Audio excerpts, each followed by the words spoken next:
Le podcast de la CPTS Paris 8.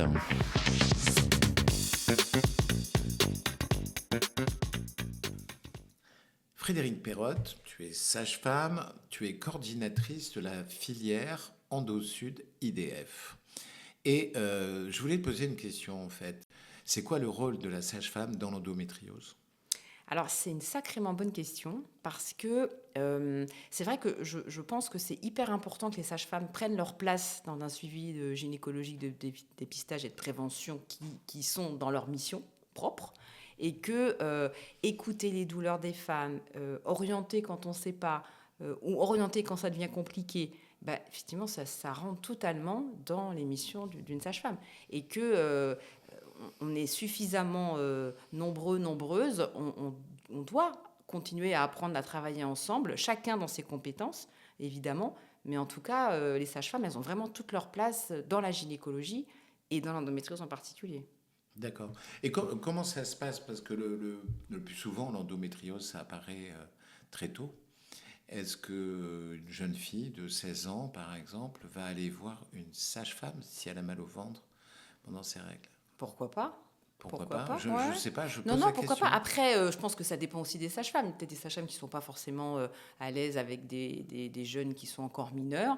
Mais pourquoi pas ? En tout cas, la première consultation, c'est le moment où on se pose des questions sur sa sexualité, on se pose des questions sur son corps, ses transformations, et puis sur les douleurs de règles s'il y en a. Donc, franchement, c'est des questions que finalement on pourrait tous et toutes poser. Hein. C'est pas une profession qui a forcément ça à dire. Et tu crois qu'elles auront plus facilement envie d'aller voir une sage-femme plutôt que un médecin généraliste ou le médecin de famille, notamment pour parler de sexualité peut-être, mais et de transmission des MST, quoi. Ouais, peut-être, mais après, je pense que c'est la personne en qui vous avez confiance, la personne avec qui vous pouvez parler de sujets qui sont un peu beaucoup intimes, et puis après, c'est parfait. C'est pas forcément la sage-femme, mais en tout cas, ça peut être la sage-femme. Et que, en tant que sage-femme, on peut prendre cette place-là, en tout cas. Et alors, il y a une endométriose maintenant. Est-ce que tu la confies au gynéco, par exemple, ou tu peux continuer à suivre la patiente ?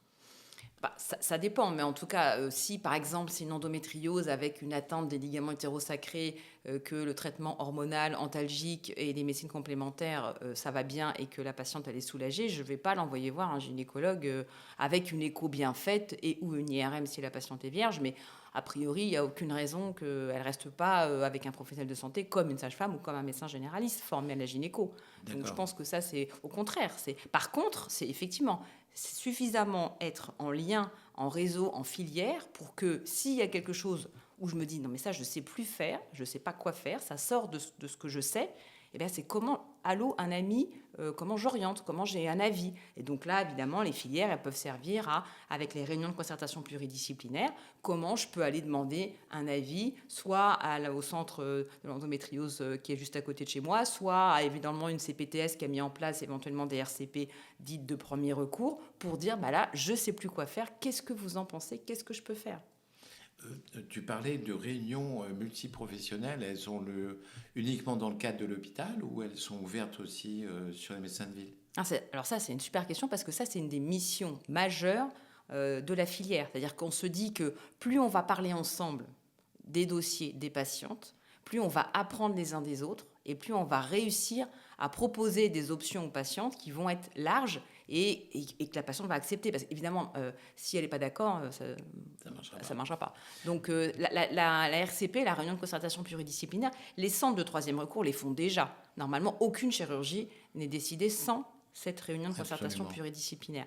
Et là, c'est comment on arrive à mettre en place sur le territoire, en fonction un petit peu de ce qu'il y a sur le territoire aussi, et bien des RCP qui vont être premier, deuxième, troisième recours. Après, on peut imaginer aussi que selon les forces, les puissances qu'on va avoir sur le territoire, peut-être que, en tout cas, d'ouvrir déjà les RCP de troisième recours à la ville pour qu'elle puisse venir poser des questions, c'est déjà pas mal. Et après, s'il y a des CPTS qui ont les expertises locales pour faire des RCP de premier recours et que la ville pose des questions entre guillemets dites simples aux CPTS de premier recours, c'est parfait, c'est parfait. Mais vraiment, l'idée, c'est de se dire qu'on a des compétences, on sait le faire. On peut se former pour le faire, hein, si on ne sait pas le faire. On peut se former pour le faire. Évidemment qu'on ne va pas le faire en n'étant pas formé, quand même.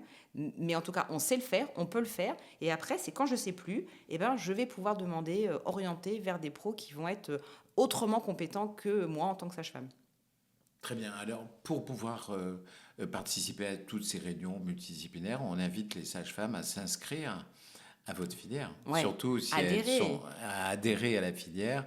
Et donc, on a déjà vu sur un précédent podcast, en allant sur le site internet, d'ailleurs, vous y êtes, n'en profitez, cliquez en haut à droite ou je ne sais pas, pour pouvoir vous y inscrire. Exact. Merci Frédéric. Merci.